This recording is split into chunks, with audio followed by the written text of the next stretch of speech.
نبی کریم صلی اللہ علیہ وسلم نے فرمایا امام سے جلدی نہ کرو، جب وہ تکبیر کہے تم بھی تکبیر کہو، جب وہ وللضالین کہے تم آمین کہو، جب وہ رکوع کرے تم بھی رکوع کرو۔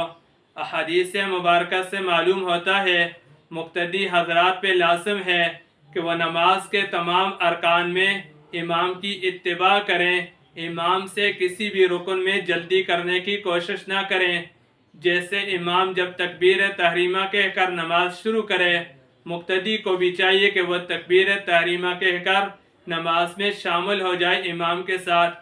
ایسا نہ ہو کہ امام نے ابھی تکبیر تحریمہ مکمل نہیں کی، مقتدی اس سے پہلے تکبیر تحریمہ کہہ کر نماز میں داخل ہو جائے، اس طرح اس کی نماز درست نہیں ہوگی۔